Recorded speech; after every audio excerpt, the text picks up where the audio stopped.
এই ফেরেশতারা এসে প্রশ্ন করবে, ইমাম সাহেব তুমি তো গ্রামের নেতা ছিলে, নেতৃত্ব দিতে, সমাজ তোমার কথা মতো চলতো, মাতোয়াল্লির নাতির যে মুসলমানি হয়েছিল, হ্যাঁ গো, ওই মুসলমানি দিতে গিয়ে 500 লোক খাওয়াতে হবে ঘটা করে, অনুষ্ঠান করে, এটা কি কোরআনে ছিল না নবীর জীবনে কখনো করেছিল?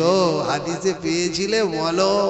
এই আছে একজন আলেম ওলামারা, কেউ বলবেন, প্রমাণ করতে পারবেন? হ্যাঁ, তাহলে লোক খাইয়েছি, ভালো কাজ করেছি, লোকের তো ক্ষতি করিনি, কিন্তু ভালো কাজ হলে কি হবে?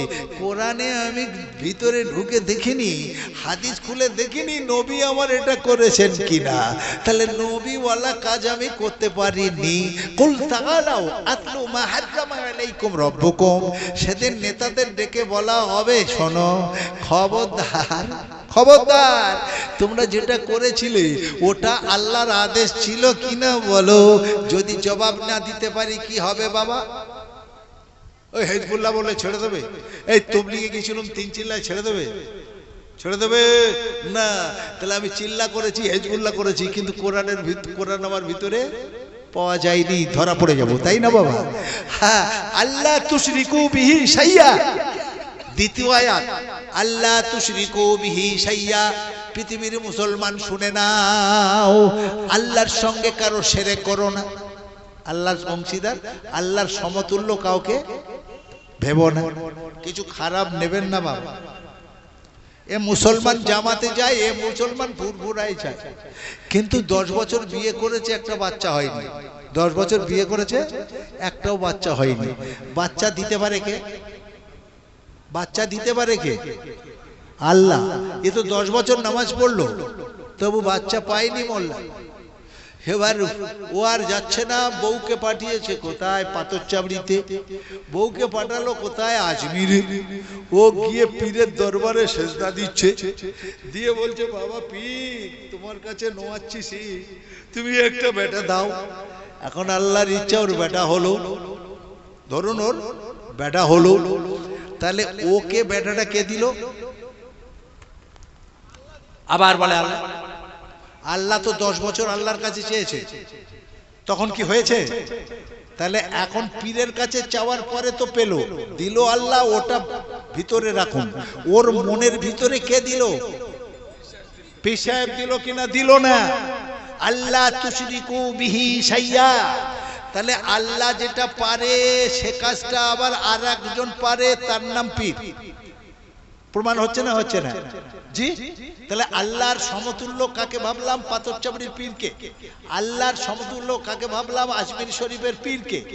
আমি দলমত নির্বিশেষে যুক্তির স্বার্থে বলতে চাচ্ছি।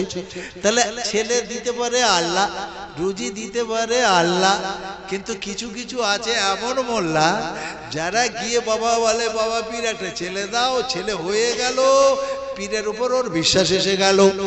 তাহলে বলো বাবা, এটা শিরক হলো না? হলো না? শিরক হলো না? হলো না? হলো। আচ্ছা, আমি কিন্তু আমার মন্দির বাজার থানা, জয়নগর আমার বাড়ি, রাস্তার বিপরীত সাইডটা মন্দির বাজার থানা। আমি ওখানকার ম্যারেজ রেজিস্টার ছিলাম। 2 বছর হয়েছে আমি ছেড়ে দিয়েছি। কেন? এ মোবাইল আমাকে ছাড়তে বাধ্য করেছে, আর করবো না। কেন গো? উরি বাবা, সে কি নোংরা বিচার, কে করবে রে বাবা? ঈমান রাখা যাবে না। 2 ছেলের মাকে বলছে আমি ছেড়ে দেবো, হুজুর ছেড়ে দাও। কেন? দোষ কি? বলে মোবাইলটা দেখো। বলে আমি থাকি কোথায়?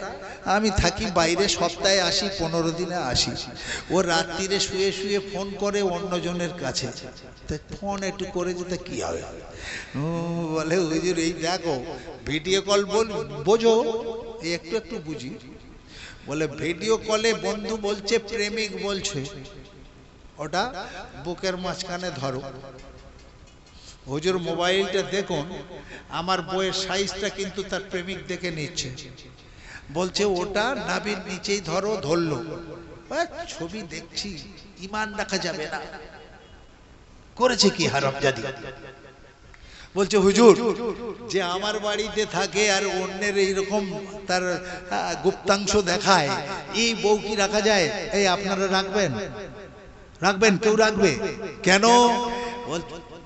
আমার যখন আমি ছিলাম ওর ভিতরে যখন আমি একা ছিলাম ওর সব কিছু আমি ক্ষমা করেছি দোষগুলো, কিন্তু ওর যখন আমার ছাড়া ওর মনের ভিতর আর একজন ঠাঁই নিয়েছে, আমি রাখবো না, ও তার কাছে যাক। বলছে না আমি লজ্জা এই কত বিচার করব, ছেড়ে দিলাম বাবা, ঝামেলায় যাব না। আমার ব্রাদার ইসলাম, মানুষ তুমি, তোমার বইয়ের হৃদয়ে তোমার মতো আর একজনকে মেনে নিতে পারছো না, তাহলে আমাদের সৃষ্টিকর্তাকে আরে তবলিগওয়ালাদের সৃষ্টিকর্তাকে, আর হিজবুল্লাহদের সৃষ্টিকর্তাকে, হিন্দুদের সৃষ্টিকর্তাকে, সব যদি আল্লাহ, তাহলে তুমি মনের ভিতরে আর একজনকে কেন ডাকলে মোল্লা? বাবা পীরের ছেলে দাও। জি, তাহলে ছেলে দেবার ক্ষমতা পীরের আছে, মানবে যারা। আরবিতে বলা হয় মুশরিক তারা। আল্লাহ তুশরিকু বিহি শাইআ, ইন্নাল্লাহ লা ইয়াগফিরু আন ইউশরাকা বিহি ওয়া ইয়াগফিরু মা দুনা যালিকা লিমান ইয়াশা। আল্লাহ সব গুনাহ মাফ করবেন, কিন্তু মুশরিকের গুনাহ মাফ করবে না। যদি ফুরফুরার পীর সাহেবরা এসে দোয়া করে, মাফ হবে না। যদি আমার মতো ওয়াব সাহেব, বড় বক্তা, বড় আলেম কেউ এসে দোয়া করে, মাফ হবে না? এরা বলে, কি বলে, হতে পারে, কেউ মনে করছে হতেও পারে। আচ্ছা, আপনাদের সামনে কোরআন, আপনারা বলেছেন কোরআন মানি, তাই কোরআনের কথাগুলো তুলে ধরছি। বিশ্বনবী সাল্লাল্লাহু আলাইহি সাল্লামকে চাচাদের মধ্যে ঘাত প্রতিঘাতে সবসময় নিজের কাছে রাখতেন, পাশে দাঁড়াতেন। সেই চাচার নাম বলুন, আবু তালেব। তাহলে আবু তালেবের মৃত্যুর সময় নবী হাজির, কয়েকজন সাহাবী সঙ্গে গিয়ে দেখছেন, একদিকে আবু জেহেল, একদিকে ওদবা, আরো বড় বড় কাফেরেরা বসে আছে। নবী বললেন, চাচা, শেষবার যাবার সময় লা ইলাহা ইল্লাল্লাহ মুহাম্মাদুর রাসূলুল্লাহ সাল্লাল্লাহু আলাইহি ওয়াসাল্লাম একটু পড়ে নাও, তাহলে তোমার জন্য আমি জান্নাতে সুপারিশ করব। আবু জেহেল বলছে, হ্যাঁ রে আবু তালেব, তাহলে শেষ সময়ে ভাইপোর দলে হয়ে গেলি। উতবা বলছে, তাহলে আমাদের ছেড়ে যাওয়ার সময় ভাইপোর দলে ঢুকে গেলি। নবী বলছেন, চাচা বলো কার দলে তুমি একবার বলো। চাচা বলছে, আবু তালেব বলছে, আমি কি তোদের বলেছি ভাইপোর দলেই যাচ্ছি? সাহাবীরা বলছেন, আল্লাহর নবী, হয়তো কেন আপনি চেষ্টা করছেন? আল্লাহ যার হেদায়েত দেয়নি তার হচ্ছে না, আপনি কেন আসলেন? নবী বললেন, শোনো, যতক্ষণ পর্যন্ত কোরআনের আয়াত নাজিল হয়ে আমার না নিষেধ করবেন আল্লাহ, ততক্ষণ আমি চাচার জন্য চেষ্টা করে যাব। আচ্ছা, নবীর থেকে আরো বড় কোনো পাওয়ারফুল ইমানদার মানুষ আছে? নাই তো। তাহলে বলতে চাই, আমার প্রাণের বাবাজিরা, তখনই এই আয়াতটা নাজিল হলো। কি গো, হাফেজ আছে কেউ? এই আপনি হাফেজ? ওই ভাই হাফেজ তো। মা কানা লিন নবী ওয়াল্লাযিনা আমানু আন ইস্তাগফিরু লিল মুশরিকিন, জি, ওয়ালাউ কানা যা কুরবা মিন বাদি মা তাবায়্যানাহুম আন্নাহুম আসহাবুল জাহিম। আপনারা আগে বলেছেন আমরা কোরআন মানি, খুব ভালো কথা। তাহলে কোরআন বলছে, মা কানা লিন নবী ওয়াল্লাযিনা আমানু, এই নবী শুনে নিন। আবার নবীর সঙ্গে জুড়ে দিলেন, এই ঈমানদাররাও শুনে নাও। জি, খবরদার, আইয়াস্তাগফিরু লিল মুশরিকিন, কোন মুশরিকের জন্য কখনো হাত তুলো না, কোন মুশরিকের জন্য কখনো দোয়া করো না। যে মুশরিকের পা কবরে ঢুকে গেছে, ওর আর হবে না, ওর জন্য তোমরা হাত তুলে দোয়া করো না। বাবা, আমাদের এই গ্রামে 3-4 জন যায়, আজমিরে গিয়ে সেজদা করে কবরে, কি কোন পীরের মাজারে সেজদা করে পীরের কাছে চায়। ধরুন এরকম 4-5 জন আছে। আল্লাহর কসম করে বলুন, সত্যি কথা বলবেন, ইমানদারির সঙ্গে বলবেন। আর জানাজা মানে কি? জানাজা মানে দোয়া। তাহলে এখানে কি বলছে? আইয়াস্তাগফিরু লিল মুশরিকিন, মুশরিকদের জন্য কখনো দোয়া করো না। কাকে বললেন? নবীকে, ইমানদারদের। তাহলে নবীর দোয়া এখানে কবুল করা হলো না চাচার জন্য। কেন? চাচা মুশরিক। তাহলে জানাজা যদি দোয়া হয়, কোন কবর পূজারী কোটিপতি হতে পারে, ও মরে গেলে ওর জন্য জানাজা পড়া যাবে? আমরা পড়ি না আমরা পড়ি না। আমি যদি পড়ি তাহলে তুমি কেন বলছো তাবলীগ? আমি যদি পড়ি তুমি কেন বলছো হিজবুল্লাহ? তোমার কাছে তো কোরআন আছে, তুমি প্রমাণ নাও। নবীর দোয়া নেওয়া হয়নি মুশরিক চাচার জন্য, অতএব তোমাদেরও দোয়া, হ্যাঁ দোয়া বিতা হবে। তোমাদের দোয়া করতে মানা করা হলো, মুশরিকের জন্য দোয়া করো না। তাহলে মুশরিকের জানাজা কেন পড়াচ্ছি? সামাজিক দায়বদ্ধতা নাই, সকলে জানাজা পাচ্ছে, যে যার খুশি তাই করছে। যদি মুশরিক জানাজা এড়ানো হতো মুশরিকের, তাহলে দেখতেন ওরা কবর পূজা ছেড়ে দিত। আমার এর জন্য দায়ী কারা? আল্লাহ তুশরিকু বিহি শাইয়া ওয়া বিল ওয়ালিদাইনি ইহসানা। 3 নম্বর আয়াতে ওখানে বলা হলো বাপ মায়ের সঙ্গে ভালো ব্যবহার করো। ও তো সবাই করি বা করা ফরজ। কেন কতটা ব্যবহার করতে হবে?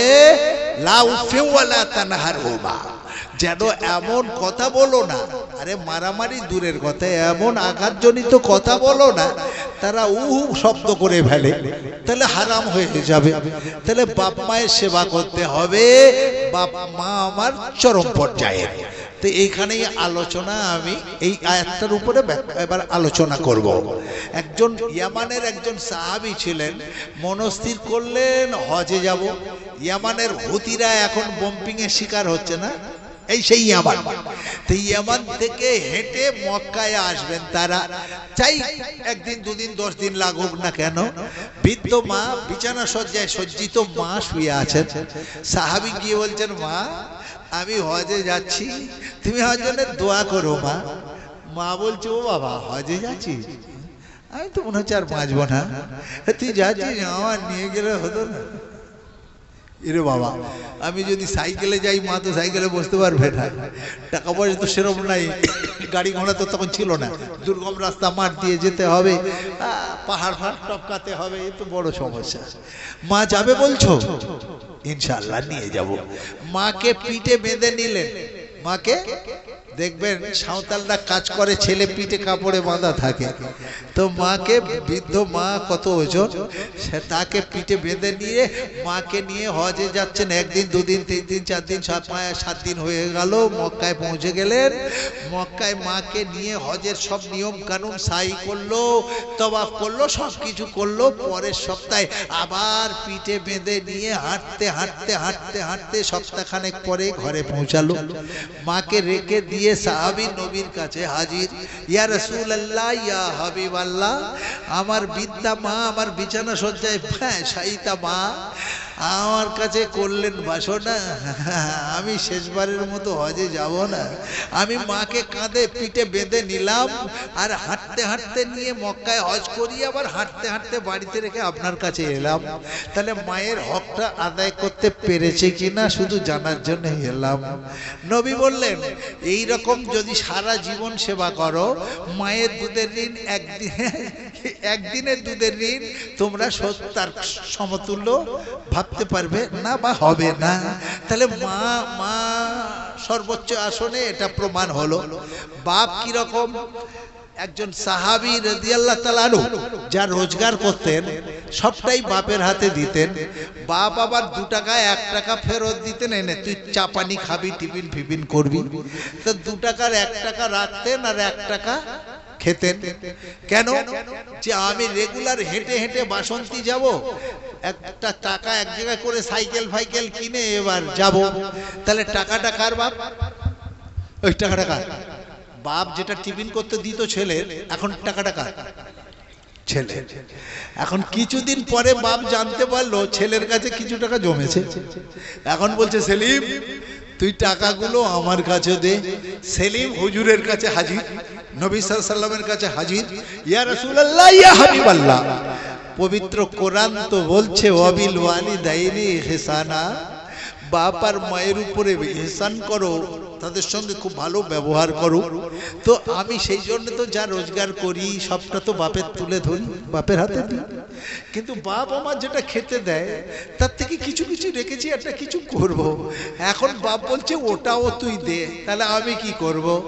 বিশ্বনবী সোনার জবানে সেই যুগে ঘোষণা করলেন, আনতা ওয়া মালুকা লিয়াবিক, তুমি এবং তোমার কাছে অর্থ সম্পদ যা কিছু আছে সব তোমার বাপের। কি বললেন? সব তোমার বাপের। তাহলে বাপ আর মায়ের সেবা কতটা, আর আমি আগে বাড়ছি না, এইবার আসছি আপনার কাছে। সম্মানের দিক দিয়ে মা কিন্তু কোথায়? সর্বোচ্চ আসনে। যেটা আমরা কোরআনে 6666 বা 36টা আয়াত আছে, বাকিগুলো আমল করতে হবে।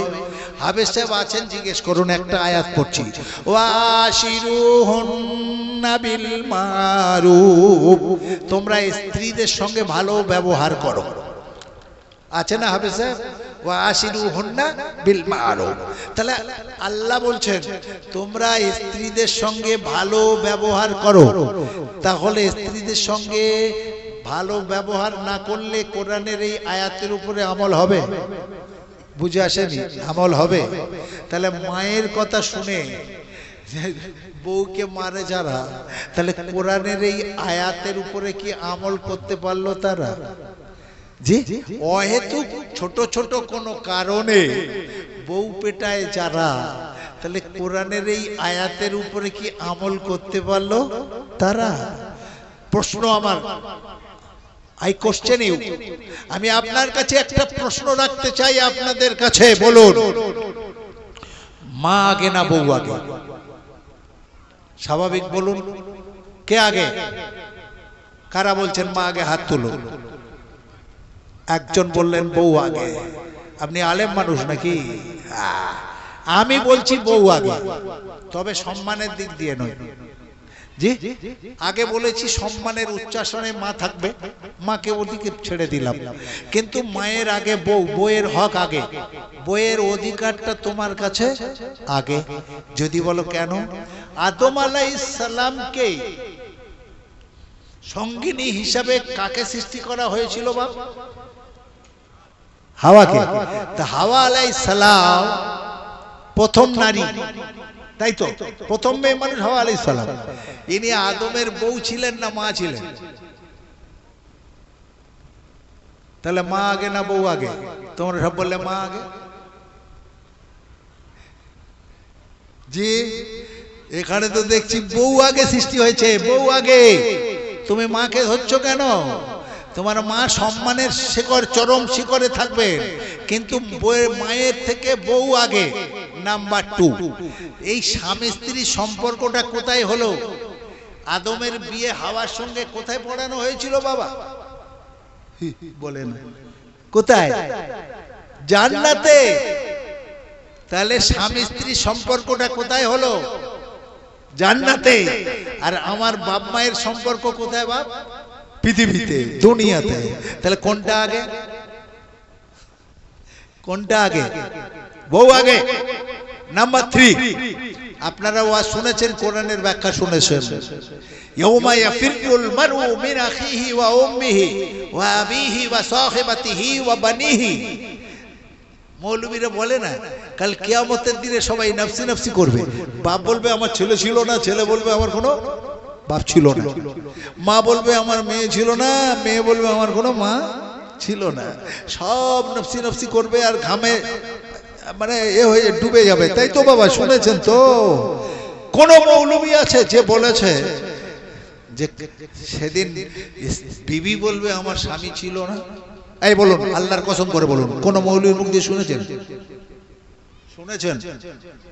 এই ধরুন আপনি জান্নাতি হলেন, আল্লাহ আপনাকে জান্নাতি বানিয়েছে, আপনার বউও জান্নাতি।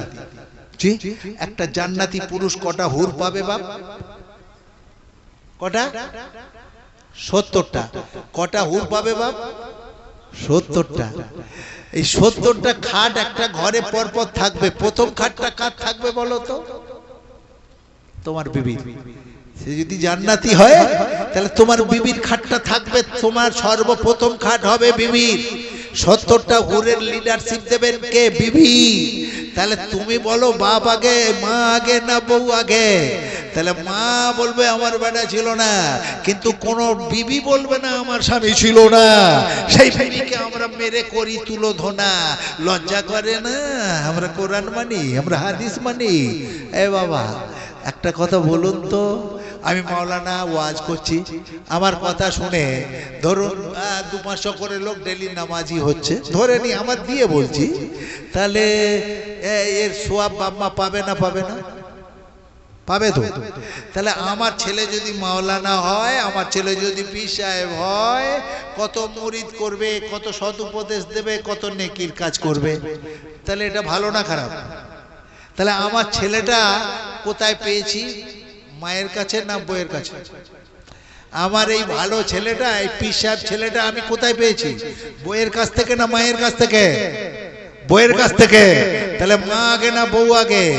একবারও খেয়াল করেনি জীবনে কখনো। আমরা বললে বললে ওদের সব উল্টো ব্যাখ্যা। আরে না, তুমি বলো, তুমি বলো, লজিক গুলো তুমি বোঝার চেষ্টা করো। হাজি, বইয়ের গুরুত্ব কত দিয়েছে। আজকের একদল বলে মুসলমানদের বইয়ের প্রতি ভালোবাসা আর মুরগি বসা সমান কথা। বইয়ের প্রতি কত ভালোবাসা ইসলাম দিয়েছে, মুসলমান মানেনি, তার দোষ। তাই বলে ইসলামের দোষ দিও না, তুমি কিচ্ছু জানো না। ইসলামই দিয়েছে নারীর ইজ্জত, তুমি কেন বোঝো না, কেন এসব ভাবো না? হ্যাঁ বন্ধু, ছোট্ট করে একটা প্রশ্ন করি। আই বুড়ো লোক 70 রাকাত নামাজ পড়লে যে সওয়াব পাবে, বিবাহিত পুরুষ 1 রাকাত পড়লে সমান সওয়াব পাবে। হাদিস মশলা আগে শুনেছেন না শোনেননি? শুনেছেন। তাহলে আপনি বলুন, আপনি বলুন, তখন তো আপনার মা ছিল, তখন তো আপনার মা ছিল, তাহলে আপনার কেন 70 রাকাত সমান? আজ বউ আসার পরে আমার 1 রাকাত হলো, তুমি বলো। হ্যাঁ, বুঝে আসেনি? বুঝে আসেনি কেন? আরে সেলিম নামাজ পড়তে যায়, আই বুড়ো 25 বছরের আই বুড়ো যুবক ছেলে নামাজ পড়তে যাচ্ছে, ওই পাড়া দিয়ে বিশ্ব সুন্দরীর মতো একটা সুন্দরী সেরিনা আসছে, ও শুধু মনে মনে করছে, আল্লাহ রে, একে যদি পেতাম তো জীবন ধন্য হতো, তুলোধনা করতাম। জি, মসজিদে গিয়ে নামাজ পড়ছে আর বলছে আল্লাহু আকবার, যা পড়ছে ইমাম পড়ছে, শুধু বলছে শরীরা যদি পেতাম, জীবনটা আমার ধন্য হতো। এখন ইমাম সাহেব 3 টাকাতে বসে পড়েছে, ওর খেয়াল নাই। কেন? ও মনের ভিতরে শুধু সেরিনার ছবি আঁকছে, কিন্তু বিয়ে হওয়ার 5 দিন পরে যখন নামাজ পড়তে যাচ্ছে, অন্য কোনো মেয়ে আর সেরিনা ছাড়া ওর মনে কিছু নাই, তখন আর অন্য মনের ভিতরে অন্য মেয়ের ছবি আঁকছে না, একদম ইখলাসের সঙ্গে নামাজ পড়ছে। সেই জন্য আই বুড়ো বেলায় 70 রাকাত পড়লে যত হবে, বিবাহিত জীবনে নারী আর পুরুষ 1 রাকাত পড়লে তত সওয়াব পাবে।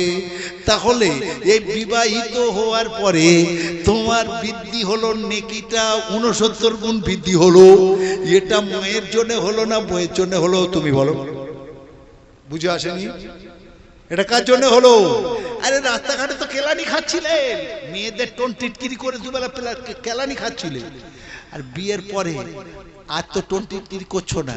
তাহলে তোমার এই মাথাটা ঠান্ডা করলো কে? মা না বউ? মা না বউ?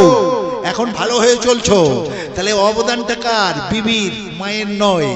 মায়ের সম্মান থাকবে চরমে, কিন্তু বউয়ের অধিকার থাকবে তোমার কাছে সর্বপ্রথমে। বলতে চাই, বউকে করো না ওইভাবে পেটাই, আল্লাহর কাছে হিসেব দিতে পারবে না। ওয়াবিল ওয়ালিদাইনি ইহসানা ওয়ালা তাকতুলু আওলাদাকুম মিন ইমলাক নাহনু নারযুকুকুম ওয়া ইয়াহু। দেখুন কোরআন বলছে, একদল মা নামাজ পড়ে, একদল মা তসবিহ পড়ে, একদল মা হজে যান, হাজিনি হন, কিন্তু ওই হাজিনি মা, ওই পরেশগারিনী মা কিয়ামতে ধরুন জান্নাতি হয়ে গেল। কিন্তু প্রশ্ন নাম্বার 1, আল্লাহ সব সৃষ্টি করে রেখেছেন আত্মাগুলোকে, সব আত্মাকে আল্লাহ সৃষ্টি করে রেখেছেন রুহে আরওয়ায়। কার ঔরসে আসবে, কার গর্ভে আসবে, সব নির্ধারিত আছে। কিন্তু 2টো বাচ্চা হওয়ার পরে মা আমার দিয়েছে অপারেশন করে, তাই তো, পেট কেটে। এবার যদি বাপ মরে যায়, মা অন্য জায়গায় ঘর করে, তবু আর বাচ্চা হবে? অপারেশন হয়ে গেছে। এ মুসলমানের বউরা হয়েছে অপারেশন, কিয়ামতে হয়ে যাবে এরা খুব পেরেশান। কেন? সমস্ত আত্মাকে আল্লাহ জড়ো করবেন। কার বিরুদ্ধে কার পক্ষে কি অভিযোগ আছে জানানো হবে। এই আত্মা তখন এই জান্নাতি এই হাজিনি মায়ের বিরুদ্ধে বলবে, রব্বুল আলামিন আল্লাহ, আমি যদি দুনিয়াতে যেতাম, 80 বছরের হায়াতটা যদি পেতাম, ওয়াহাব সাহেবের মতো ওয়াজ করে করে কত নামাজি বানাতাম। আল্লাহ, দুনিয়াতে যদি যেতে পারতাম, 80 বছরের হায়াত নিয়ে যেতে পারতাম, 5 ওয়াক্ত নামাজ তো দূরের কথা, তাহাজ্জুদ নামাজ পড়তাম, ইশরাকের নামাজ পড়তাম, চাশতের নামাজ পড়তাম। দুনিয়াতে গিয়ে যদি টাকার মালিক হতাম, 2-10টা মসজিদ আমি করে দিতাম।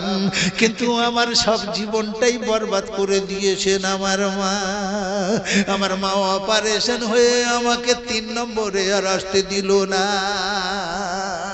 6 নম্বরের ছেলেকে 6 নম্বর ছেলে রবীন্দ্রনাথ ঠাকুর, ওর মা যদি 2 নম্বরে বন্ধ করে দিত, গোটা পৃথিবীকে রবীন্দ্রনাথ পেত। ও আমি যদি পৃথিবীতে যেতাম, আল্লাহর ওলি হয়ে কত ইবাদত করতে পারতাম। কিন্তু 2টোর পরে 3 নম্বরে আমার মা তো আর আসতে দেয়নি দুনিয়ার বুকে। অভিযোগ জানাবুচ্ছি আমি ওই জান্নাতি মেয়ের বিরুদ্ধে 3খানা অভিযোগ উঠবে কিয়ামতে। কটা বললাম? 3খানা অভিযোগ। নাহানু নারযুকুকুম ইয়াহু, আল্লাহ কোরআনে তুমি বলেছো রুজির মালিক আল্লাহ, কিন্তু আমার মা বলেছে এরপরে হলে আর খাওয়াতে পারবো না, খাওয়াবো কি? তাহলে রুজির মালিক তুমি না মা? তুমি না মা? তাহলে ওই মায়ের বিরুদ্ধে অভিযোগ উঠবে, মা ভুল করার কারণে আসতে পারেনি আমি পৃথিবীতে, তাই সেদিন আমার মা ধরা পড়ে যাবে। জেনে রাখবেন আমার বাবাজিরা। তারপরের আয়াত 5 নম্বরে, ওয়ালা তাকরাবুল ফাওয়াহিশা মা যাহারা মিনহা ওয়া মা বাতান। ওলামায়ে দ্বীনদের জিজ্ঞেস করুন, এই খবরদার তোমরা কোনো ফাহিশ কাজ, অশ্লীল কাজের পরিবেশ তৈরি করো না। কোনো অশ্লীল কাজের পরিবেশ তৈরি করো না। লা তাকরাবুজ জিনা, জেনার কাছাকাছি যেও না। জেনা করা হারাম, জেনা করলে তো এত পেটানি দেবে, ও তো মরে যাবে রে বাবা, ও কথা আলাদা। কিন্তু বলছে জেনার পরিবেশ তৈরি করো না। স্বামীর বাইরে মেয়েরা বা বইয়ের আড়ালে স্বামীরা রাত 12টার পরে টুম্পা যদি ফোন করে, এই ইয়ং ছেলে আর ঘুমোতে পারে? বাবা ফোন করছে কারা? এই বলো বলো, পরনারীকে জেনার দিকে উদ্বুদ্ধ করবে কে? ফোন। বারবার একটা পরনারীর সঙ্গে থাকো, যদি আর কি ঠাট্টা বা ওই রকম ভালোবাসার কথা বলা হয়, তাহলে জেনার পরিবেশ তৈরি হবে। তাহলে কোরআন মোতাবেক ওটা হারাম হারাম হারাম। ওয়ালা তাকরাবুল ফাওয়াহিশা, অশ্লীল কাজের পরিবেশ তৈরি করো না, এটা হারাম। আমি আপনাদের বলছি না তাস খেলা হারাম, আমি ফতোয়া দিচ্ছি না। কেউ বলবে মগরু, কেউ এটা ওটা সেটা, কিন্তু আমি বলছি বাবা, তাস খেললে সোয়াব হয়? এ বাবা, কোন পৃথিবীর ইসলামী দল বলেছে তাস খেললে সোয়াব হবে, নেকি হবে? না। তাহলে যা সোয়াব হয় না ওটা ফাওয়াহিশ কাজ, ওটা অশ্লীল কাজ। খেলছে 4 জন, ঘিরে আছে 6 জন। হ্যাঁ, মুখ ভর্তি দাড়ি, মাথায় টুপি। খলিল চাচা বললে, তুই তো গোলাম মারতে পারতিস, সেখানে তোর গোলাম মারার দরকার। বলে না, এই মুখ ভর্তি দাড়ি, আরে চাচা তুমি এখানে বসে আছো? বলে বাবা এখন রিটায়ার লাইফ, সময় কাটে না, এখানে একটু বসে আছি। ওরা খেলছে, আমি একটু দেখছি। আরে করি, তুই তো জামাতে গিয়েছিলিস, তুই এদের সঙ্গে খেলছিস? বলে ওই যে জুয়া খেলি, এমনি খেলছি। এই এরা বসে দেখছে আনন্দের জন্য, আমরা 4 জন, ওরা 6 জন। এই গেম কেউ যদি হেরে যায় 10টা চা বলবে, 10টা চা, আমরা জুয়া খেলিনি। আমি বলছি, ও করিম চাচা, তোমার বাপ চা খেয়ে জন্ম দেয়নি তোমাকে? শুধু মরা মুরগির গোশত খাওয়া হারাম, হ্যাঁ, শুধু জবাই না করা গরুর গোশতটা হারাম, শুধু মদ হারাম, হ্যাঁ, আর যে চাটা অশ্লীল কাজের সময় দিয়ে যে চাটা তুমি ওই খলিলের কাছ থেকে খেলে ওটা হারাম নয়? কি গো বাবা, ঠিক বলছি না ভুল বলছি? তাহলে বলো কোথায়? আমার ভিতরে মুখে বলছি কোরআন মানি, কোরআন মানি। কোরআন বলছে অশ্লীল কাজের পরিবেশ তৈরি করো না। এতে 1 নম্বরে দক্ষিণ 24 পরগনা লকডাউনের পরে পুরো দক্ষিণ 24 পরগনায় 3-4টে টিম সকাল সন্ধ্যা দিবারাত্রি চালিয়ে যাচ্ছে।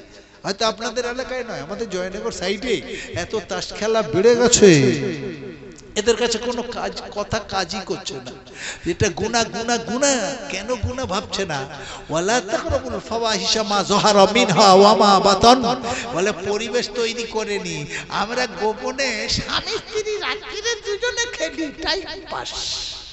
মা যাহারা মিনহা ওয়া মা বাতান, চাই তুমি ওপেন খেলো, চাই তুমি কলা বাগানে গিয়ে গোপনে খেলো, ঘরে দোর দিয়ে খেলো, এ সবটাই কিন্তু তোমার নিষেধের আওতায় পড়বে। হ্যাঁ, ওয়ালা তাকতুলুন নাফসাল্লাতী হারামাল্লাহু ইল্লা বিল হক, খবরদার তোমরা জমি জমার জন্য কেউ কারোর কতল করো না, মার্ডার করো না। তাহলে 14 বার হজ করলেও জাহান্নাম হবে ঠিকানা। আমি বলছি শোনুন, সিপিএম ভেবে কাউকে মেরো না, তৃণমূল ভেবে কাউকে মেরো না। কোরআন তাহলে তোমাকে কখনো সমর্থন দেবে না, জাহান্নাম হবে ঠিকানা। দুটো কারণে কতল করা জায়েজ আছে, আল কতলু বিল কতলি, আল কিসাসু বিল কিসাস। যদি কেউ হত্যা করে তাহলে বিনিময়ে কাজী তাকে হত্যা করবে। হ্যাঁ, ইসলামী শরীয়ত বলে কোন মুসলমান যদি ইসলামচ্যুত হয়ে যায় তাকে হত্যা করলে কোনো পাপ নাই। তাহলে এই দুটো কারণে হত্যা করা জায়েজ আছে। কিন্তু আমার বাবাজিরা ওই 4 কাটা ভিটে আছে, আর চাস্তো ভাইয়ের কাছে 3 কাটা, আমার কাছে কেন 1 কাটা ছিল, ওর কাছে এই এত বড় খোঁটা ঝেড়ে দিল, মাথায় চলে গেল গোল্লায়। ও বাবা, এর পরে পরে কেস তো ছেড়ে গেল, বুড়ো বয়সে নামাজ পড়ে আল্লাহর ওলি হয়ে গেল। তুমি একবার খেয়াল করেছো? কোরআন বিরোধী কাজ হলো। জমি জমার জন্য মার্ডার করবে যারা, জাহান্নামে যাবে তারা। খবরদার এইরকম সামান্য জিনিস নিয়ে কখনো তোমরা এমন করো না। বাবা, আমরা হাদিস মানি তো, আহলে হাদিস যারা আছে শুধু বলে বুখারী মানি, বুখারী আর মুসলিম সহিহ হাদিস। আমরা হানাফিরা যেগুলো মানি সব নাকি জয়ীফ হাদিস। তা আমি ওদের ওখানে দোয়া মানে জলসা করতে গিয়ে বলছে, বাবা তুই মানিস তো? তা ঠিক আছে, তো সহিহ হাদিসটা একটু শোনাই। قال رسول الله صلى الله عليه وسلم من اقتطع أرضا ظالما بغير حقه خسف به يوم القيامة إلى 7 أرض। ও বাবা, রওয়াহুল বুখারী, বুখারী শরীফ বলছে শুনে নাও, যদি কেউ কারোর উপরে জুলুম করে অন্যায় করে 1 শতক 2 শতক 1-2 বিঘে জমি নিজের নামে রেকর্ড করে নেয়, তাহলে কি হবে? তার জন্য কি হবে? মান আখাযা শাইয়ান, মান আখাযা শাইয়ান বিগাইরি হাক্কিহি লাকিয়া আল্লাহু ওয়া হুয়া গজবানুন, রাওয়াহু মুসলিম। বলছে যদি কেউ কারোর জায়গা অন্যায় করে নিজের কাছে নিজের একটু বেশি রেকর্ড করে নেয়, তাহলে কি হবে? কিয়ামতের দিনে যখন উঠবে আল্লাহ ওর মুখের দিকে তাকাবে না। কিন্তু ও তো 3 বার হজ করেছিল, তবু আল্লাহ ওর মুখের দিকে তাকাবে না। একজন বেনামাজি, গুনার পাহাড় আছে বাবাজি, কিন্তু আল্লাহ যদি কিয়ামতের দিনের উপর হয় রাজি, ও জান্নাতি হবে না জাহান্নামী হবে বাবাজি? কি হবে আপনারা বলুন? জান্নাতি হবে। নেকির পাহাড় আমার আছে, কিন্তু কিয়ামতের দিনে বাবাজি আল্লাহ আমার উপরে যদি নারাজ হয়, তাহলে আমি জান্নাতি হব না জাহান্নামী হব? জাহান্নামী হব। তাহলে আমি হজ করেছি, আমি 5 ওয়াক্ত নামাজ পড়ি, আমি চিল্লায় যাই, জমাতে যাই, ফুরফুরায় যাই, আমাকে লোক জানে আমি খুব ভালো লোক, কিন্তু রেকর্ডটা আমি চাস্তো ভাইয়ের 2 শতক আলাদা ভিটে বেশি করে নিয়েছি। তাহলে বলছে কিয়ামতের দিনে রব্বুল আলামিন আল্লাহ ওর দিকে তাকাবে না। এত বড় গুনাহ। আল্লাহ নারাজ, এত নারাজ হবেন যে ওই হাজী সাহেবের মুখের দিকে তাকাবে না। এমন যদি অন্যায় ভাবে কেউ জমি জমা নিয়ে রাখেন তাকে ফেরত দিন, তা না হলে ধরা পড়বেন হাসরের দিন। কিছু মাইন্ড করবেন না। বাবাজি খারাপ লাগছে, এ রোগ আমাদের অনেকের আছে, একটু খারাপ লাগছে না? ও বাবাজি আজান হলেই নামাজ পড়ে পাক্কা নামাজি, আবার যখন জমি যায় কোদাল নিয়ে আল ছাঁটতে ছাঁটতে নিজের দিকে একটু বাড়ায়। আমিন এসে যখন মাপ দিল তখন ওয়াহাব সাহেবের জায়গা প্রায় 1 বিঘত করে চারদিকে বেড়ে গেল। আমি শুধু ওয়াজ করে বেড়াই, মান্না মানিক তথা আরজন জলিমান। হাগো যদি কেউ কেটে কেটে কেটে কেটে কারোর অন্যের পাশের জমি কেটে কেটে আল ছেটে ছেটে একটু করে নিজের দিকে বাড়িয়ে নেয়, কাল কিয়ামতের দিনে খুসিফা বিহি ইয়াউমাল কিয়ামা ইলা সাবঈ আরদিন। এই পৃথিবীর যত ওজন, এই রকম 70টা পৃথিবীর ওজন দিয়ে মাঝখানে শিকলটা বাঁধা হবে, আর ওই আল ছাঁটার লোকের গলায় বেঁধে দেওয়া হবে, আর বলা হবে একটু একটু মাটি কাটতিস না, পুরোটা দেওয়া হলো, নে তুই এবার সবটা নিয়ে নে, মাথা তোল। তুলতে তো পারবেই না, তখন ফেরেশতা করবে তুলো ধো না। ও বাবা আমি বলি ও আলে হাদিস বন্ধুরা বলো আল ছাঁটো না ছাঁটো না। আল ছাড়বে যারা আহলে হাদিস কি তারা আহলে খবিস ওরা। আমি বলছি ওগো পরের জমির রেকর্ড করছে যারা, আবার আহলে হাদিস বলে দাবি করছে ওরা। আমি বললাম পরের জমি নিজের নামে রেকর্ড করে যারা, আহলে হাদিস না আহলে খবিস তারা। ওরা হাদিস মানে না, মুখে বলে হাদিস মানি, মুখে বলে কোরআন মানি। বাবা অবাক হয়ে যায়, আমার টাইম শেষ হয়ে এসছে। আমি আয়াতটা পড়েছিলাম, ব্যাখ্যাটা করেই বাবা শেষ করছি। এ বাবা কে আছে 2-5 মিনিট লেট হলে যেন কিছু মনে করো না বাবু। আয়াতটা যখন পড়েছি শেষ করি। ওয়ালা তাকরাবু মালাল ইয়াতীমি ইল্লা বিল্লাতি হিয়া আহসান হাত্তা ইয়াবলুগা আশুদ্দা। খবরদার ইয়েতিম বাচ্চার মাল খাবার পরিবেশ তৈরি করো না। পরিবেশ খাওয়া তো হারাম। এতদিন জানতাম বাবা ইয়েতিম বাচ্চার মাল কে খায়? চাচা। এতিম বাচ্চার মাল কে খায়? চাচি, চাচতো ভাই। কেন? চাচা মরে গেছে, 2টো ছেলে মেয়ে রেখে গেছে, একটা 4 বছর একটা 6 বছর। বাচ্চারা খেতে পাচ্ছে না। ওর মা বলছে হ্যাঁ গো তাহলে 10 কাঠাটা বিক্রি করে দিই, বাচ্চারা তো খেতে পাচ্ছে না, কি করি? তো কত দাম? বলে 50,000 টাকা। বলছে আমি বাইরে দেবে? চাচা বলছে বাইরে দেবে ভাবি? আমাদের দাও 10,000 টাকা কম নাও, আমার ঘরের জমি ঘরে থাক। তাই নাও। 10 কাঠাটা লিখতে গিয়ে লিখে নিল 1 বিঘে 10 কাঠা। কত লিখে নিল বাবা? এখনকার যুগের লোক আর ওইসব ভুল করছে না। আগে যত বাপ চাচারা ছিল এরকম করতো, সব সব দলিল খুললে বোঝা যাচ্ছে। সব আগের যুগের লোক নাকি ভালো ছিল, বলে মুক্কু সুক্কু ছিল, মুক্কু সুক্কু ছিল, কত হারামি ছিল। 10 কাঠা কিনতে গিয়ে 1 বিঘে 10 কাঠা 2 বিঘে 10 কাঠা লিখে নিত। এই বাবা ঠিক বলছি না ভুল বলছি? ঠিক বলছি তো? তা আমার বাবা জিরা এখন দেখছি এই হাদিসের যখন ব্যাখ্যা, কোরআনের আয়াতের ব্যাখ্যা করতে যাচ্ছি, যত পড়াশোনা করছি চোখ খুলে যাচ্ছে। চাচা চাচতো ভাই কি নেবে?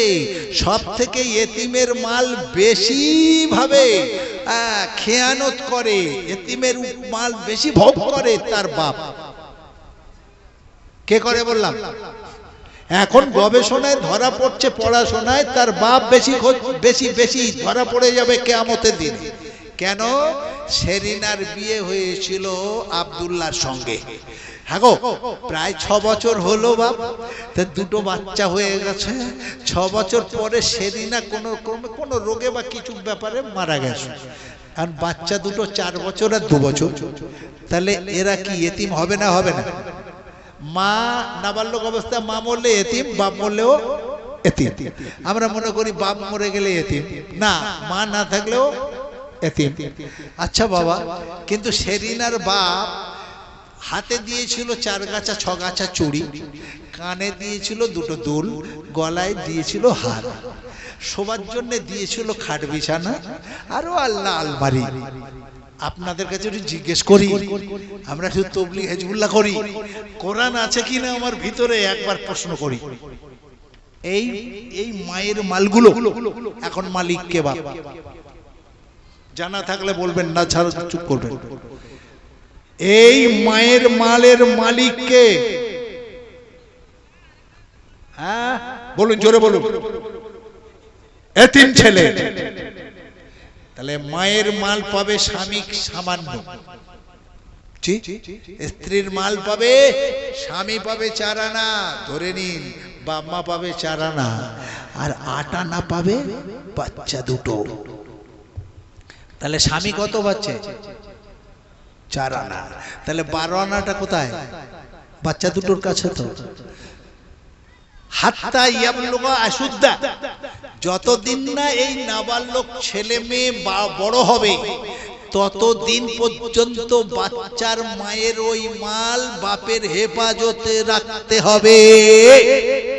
হেফাজতে রাখবে না যারা জাহান্নামে যাবে তারা।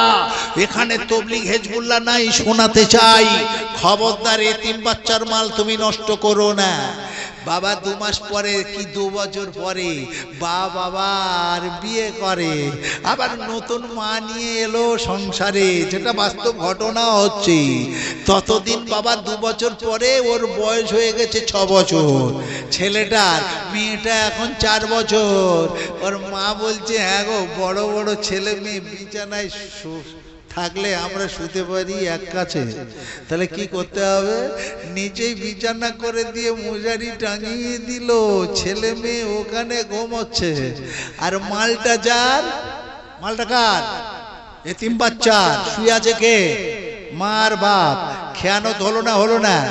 আরে যার বিছানা সে পেল না, তাহলে বাপ মা শোবে কোথায়? নিচে। আর উপরে শোবে কে? এতিম বাচ্চা দুটো।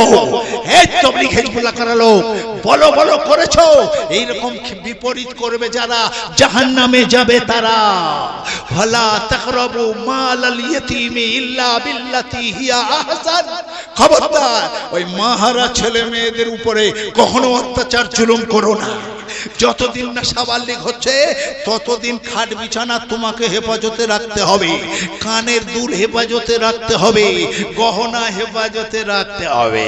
কিন্তু পরের বছর সদমায়ের একটা মেয়ে হলো, পরমা সুন্দরী, আর সেরিনার মেয়েটা কালো, এখনো কেউ দেখছে না ভালো। বাবা, আর হঠাৎ করে বেড়ে উঠেছে। হাজি সাহেব রাস্তা দিয়ে যাচ্ছিল, এত পরমা সুন্দরী, ছোট হলেই বা আমি বৌমা করব। বলছে, এর ভাই তোমার বাপের নাম কি? বলে আব্দুল্লাহ। আব্দুল্লাহ ভাই, তোমার এই মেয়েটাকে আমি বৌমা করতে চাই, আমার বাড়িতে কোনো অভাব নাই, একটি মাত্র ছেলে। বলছে, আমার কিছু দেবার মতো এখন প্রস্তুতি নাই। বাপ বলছে, আমার কিছু লাগবে না, তুমি শুধু রাজি হও না। তো রাজি হয়ে গেল, রাজি হয়ে গেল। তাহলে সেরিনার মেয়ের বয়স এখন 16, আর নতুন বউটার মেয়েটা সুন্দরী, বয়স 13। বিয়ে হয়ে গেল। এ তো গরিব আব্দুল্লাহ, কিচ্ছু নাই। ওর বউ বলছে, হ্যাঁ গো, তাহলে ওর বড় মার দুল দুটো আর চুড়ি ছগাছা দিয়ে অন্তত পাঠাও, শুধু হাতে পাঠাবে। যেমনি দিল, ছেলেটা বলছে, আব্বা ওটা তো আমার মায়ের দুল, তুমি ওকে দিচ্ছ? বলছে, হারামখোর, তোর মায়ের দুল, এটা কত বড় ভুল, এটা তোর বোন নয়। আরে তুই বিদ্বেষ ছড়াচ্ছিস, তুই পার্থক্য করছিস শতাব্দী বোন আর নিজের বোন। ঘর থেকে বেরিয়ে যা। যতক্ষণ না সাবালিগ হবে ততক্ষণ পর্যন্ত বাপ যদি বাড়ি থেকে ছেলে মেয়ের বার করে দেয়, ও বাপ ও জাহান্নামে যাবে, ওর ঠিকানা হবে জাহান্নামে। হাত্তা ইয়াবলুগা আশুদ্দা। খবরদার, যখন কোন ইয়েতিম বাচ্চা সাবালিগ না হবে ততক্ষণ তাকে বাপ তার সঙ্গে সুন্দর ব্যবহার করতে হবে, বাড়ির বাইরে করা যাবে না। এ বলে আমি তবলিগ করি, বলে আমি হিজবুল্লাহ করি, তোর ভিতরে তো কোরআন নাই, বেঈমান। তুই তো এরকম করিস, সমাজ তো এমন করছে। বাবা, আপনাদের দিকে না করে, আমাদের দিকে করছে, বলতে গেলেই রেখে যাবে। হাত্তা ইয়াবলুগা আশুদ্দা ওয়া ইউলাফুল কাইলা ওয়াল মিজানা বিল কিসত। ভাই বক্তে এসে ভাই, ওয়া আখিরু দাওয়ানা আনিল হামদুলিল্লাহি রাব্বিল আলামিন। আমার সময় হয়ে গেছে না, চালাবো? আপনি বললে হবে না, আমার তো 10টা সময় দেয়া হয়েছে না। অনুমতি না হলে আমি বলতে পারি না, হক নষ্ট হবে বাপ। হ্যাঁ, কমিটি জলসা সেক্রেটারি যদি বলে না চালান, আমি পাঠাচ্ছি বক্তা, ততক্ষণ চালাবো। তো জি, আমাদের ক্যানিং থেকে আমাদের লক্ষ্মীকান্তপুর লাইনে সকালবেলা কোনো ট্রেনে চাপা যায় না। কেন? সব কলকাতায় যায়। কি করিস রে ভাই? তোর নাম কি? বলে সবু। তোর নাম কি? বলে গবু। তোর নাম কি? কলি। তোর নাম সেলিম। প্রতিদিন কোথায় যাস? কলকাতায় যাইস। কি করিস? বলে ফেরি করি। ফেরি করিস? সে আবার কি রকম? বলে জানেন না, লোহা লক্কর, এই বই খাতা এইসব কেনা বেচা করি। তুই এখন কত করে কিনিস? বুঝো হুজুর মিথ্যে বলবো, 27 টাকা কিনা। তাহলে বেচিস কত? বলে 26 টাকা। কিনি 27 টাকা, বেচিস কত? 26 টাকা। তা তোর সংসার চলবে কি করে? বলে হুজুর বুঝেন না, আমি 27 টাকায় কিনছি, ও বা 27 টাকা চাচ্ছে কেন? মার্কেটে তো 26 টাকা। মালিক আমার কাছে চাচ্ছে, ও তো বড় লোক, আমার হচ্ছে 27 টাকা দিতে হবে। তা দিলুম। তবে আমি যখন মাপবো 1.5 কেজি 1 কেজি হবে, তাহলে কত হবে? তাহলে 1 কেজি 1.5 কেজি সমান 1 কেজি মানে 40 টাকা। তাহলে 1 কেজিতে লাভ হলো 14 টাকা। বুঝে আসেনি? জি, মুখ ভর্তি দাড়ি, মুসলমান পাড়ায় বাড়ি। বাবা কলকাতায় রেগুলার যায়। কি করে? ফেরি করে। ওয়া ইউলাফুল কাইলা ওয়াল মিজানা। ও প্রত্যেকদিন ওর মা কোরআন পড়ে, প্রত্যেকদিন ওর বাপ কোরআন পড়ে। ও মসজিদে গিয়ে নামাজ পড়ে, আর ওর বাপ যখন নামাজ পড়ে বাবা আর ঘরে যায় না। এলাকার লোক সবাই বলছে করিম চাচা মারাত্মক পরেশগার, মসজিদ ছাড়া আর কোথায় যায় না। মসজিদে মরে গেল রে বাবা, কথা মসজিদে মরে গেল। 5000 লোক জানাজায় এসেছে, বড় লোকের জানাজায় এরকম লোক হয় না। সব বলছে কত আল্লাহওয়ালা ছিল, সকলে ভাবো 5000 লোক জানাজা পড়তে এলো, কত আল্লাহওয়ালা ছিল। ওকে নিয়ে যেমনি কাঁধে করে কবর বাড়ি নিয়ে কবরে শোয়ানো হলো, ফেরেশতা বলছে এ করিম চাচা তোর নামাজের হিসেব নেব না। তুই তো মরেছিস কটার সময়? বিকেল বেলা 3টের সময়। দুপুরবেলা কি খেয়েছিলি বা? দুপুরে কি খেয়েছিলিস? বলে ওই কি বলে আমাদের 24 পরগনার বিখ্যাত চাল কোনটা গো? মিনিকেট ধরে নি না না, সেই কি বলে বাসমতি না, বাসমতি তো এতে চলে, ওই যাই হোক একটা ধরে নিলাম, ও একটা মিনিকেট চাল। তো ওই মিনিকেট চাল আর তরকারি কি ছিল? বলে কই মাছের ঝোল। কোথায় পেলি তুই খেলি? কোথায় পেলি তুই খেলি? বলে 3টে বেটা, তো বড় বেটার বালিক পালা ছিল, আজকের ওই খেতে দিল। তোর বড় বেটা কি করে? বলে লটারি হোলসেলার। Lottery wholesaler. আরে করিম চাচা রেগুলার কোরআন পড়তো মসজিদে বসে বসে, আর ওই কোরআন পড়তো মানে বুঝতো না বিসমিল্লাহির রহমানির রহিম ইন্নামাল খামরু ওয়াল মাইসিরু কুল ফীহিমা ইসমুন কাবীর। ও মদ খাওয়া আর জুয়া খেলা দুটোই সমান অপরাধ। মদ খাওয়া আর জুয়া খেলা সমান অপরাধ। তাহলে লটারি কার জুয়া কি না বাবা? আপনারা বলুন। তাহলে করিম চাচা আমরা জানছি ভালো পরেশগার লোক, কিন্তু রুজিতে কি ছিল বাবা? জুয়ার টাকা। তাহলে আমরা খেয়াল করি না, ওই জায়গাটায় আমার কোরআনের উপর আমল হলো না। তাহলে ওয়া ইউলাফুল কাইলা ওয়াল মিজানা বিল কিসতি। আরে যারা লিটারে মিটারে কম দেবে, যারা জাহান্নামে যাবে তারা। লিটারে, আরে বাবা গফুর চাচা কেরোসিন ডিলার, তাহলে দেখা যাচ্ছে বাবা 1 লিটার কেরোসিন বেচলে 10 টাকা লাভ হয়।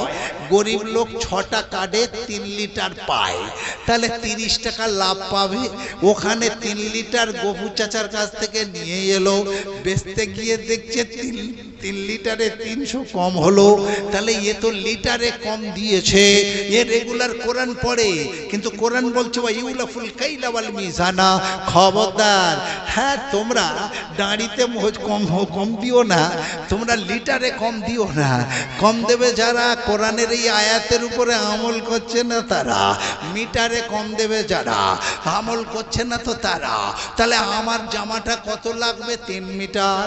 তাহলে করিম চাচা দর্জি, ও বলছে 3.5 মিটার। তাহলে মিটারে একটা জামাতে নিল কত? Half metre. এই দর্জি ভাই শুনে নাও, যদি এইরকম সারা জীবন করে যাও তাহলে কোরআনের এই আয়াতের উপরে আমল হচ্ছে না। আমি বলছি তবলিগ, আমি বলছি হেজবুল্লাহ, কিন্তু আমার ভিতরে কোরআন নাই, এটা প্রমাণ হয়। অতএব বলতে চাই, সৎ হই তবে মুসলমান। সৎ হতে হবে ভাই, সৎ হতে হবে। আমাকে দেখে মানুষ সম্মান করবে, আমার সততায় মুগ্ধ হবে, তবে আমি মুসলমান না।